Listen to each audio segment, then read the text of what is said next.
Hola cuarenteniers, bueno, espero que hayan disfrutado de un recreíto, pero mientras ustedes iban a tomar el mate se nos complicó el clima mal, así que no se mojen, no se enfríen, no se enfermen, nos vamos para adentro, falta muy poquitito, aguanten un cachito más y terminamos esta clase.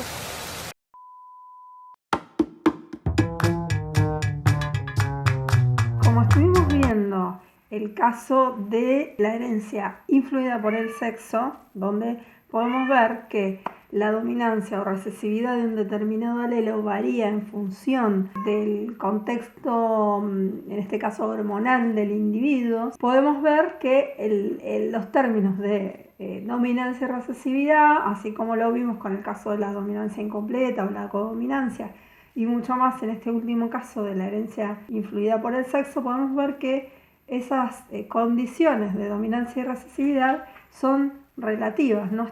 las podemos plantear en términos absolutos. Esas características que eligió Mendel para estudiar y que estuvieron bárbaras para poder llegar a determinar los principios de la herencia y luego a eso irle agregando complejidad, se dieron así en esos casos y se dan en algunos casos muy particulares, pero en general toda la herencia que observamos es más compleja y son muy pocos los genes en los cuales nosotros podemos decir tenemos un alelo que es dominante o recesivo y que responde de manera invariable sin importar cuál es el entorno ambiental y cuáles son los otros genes, cuál es toda la genética conjunta del individuo.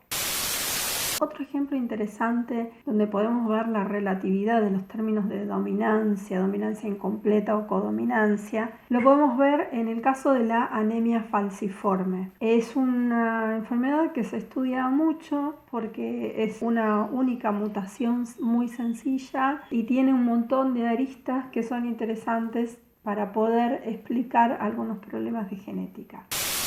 La anemia falciforme se produce por una mutación que está en un alelo de la hemoglobina, o sea, tenemos el alelo normal, que es el que tienen casi todas las personas, que produce una hemoglobina perfectamente funcional, y un alelo mutante que se llama alelo S, el normal se llama alelo A, y el mutante se llama alelo S de hemoglobina, y un solo cambio en uno de los aminoácidos produce una deformación en la molécula y esa deformación en la molécula tiene consecuencias en su capacidad, su eficiencia para transportar el oxígeno y incide en la forma, en la deformación del glóbulo rojo. Entonces, los individuos que tienen la forma normal de la hemoglobina van a tener los glóbulos rojos, estos ridículos que dibujé yo acá, que son los típicos que nosotros conocemos de todas las fotos, mientras que los individuos que son homocigotas para el alelo mutante van a tener unos glóbulos rojos deformados, se dice en forma de hoz, se hace como una especie de media luna y eso les impide tener la flexibilidad que necesitan para pasar por los capilares más pequeños y además como generan puntas rompen los capilares, bueno, produce una enfermedad muy grave que generalmente produce la muerte.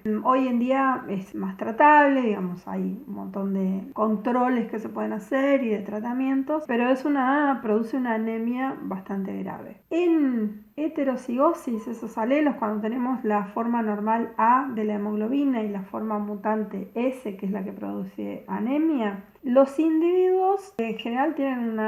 no manifiestan anemia, pueden llegar a manifestar anemia en condiciones de hipoxia, cuando hay poco oxígeno, ahí sí pueden empezar a manifestar un poquitito de anemia. Las células tienen algunos fenotipos intermedios, empiezan a deformar cuando hay hipoxia y entonces si nosotros observamos a distintos niveles podemos ver distintas cosas. O sea, si pensamos en los individuos decimos un individuo homocigota con la forma A de la hemoglobina no va a ser anémico. Un homocigota con la forma S de la hemoglobina va a ser anémico. Un heterocigota no va a ser anémico. O sea que desde ese punto de vista el alelo normal es dominante y el alelo que produce la anemia es recesivo. Ahora, si miramos a nivel celular, vamos a ver que las células tienen algunas deformaciones. Entonces ahí podríamos decir que la dominancia es incompleta. Y si miramos a nivel molecular, es decir, si nos vamos a un laboratorio de bioquímica y nos dedicamos a separar las moléculas y separamos los distintos tipos de moléculas de hemoglobina, vamos a ver que el individuo está expresando las dos.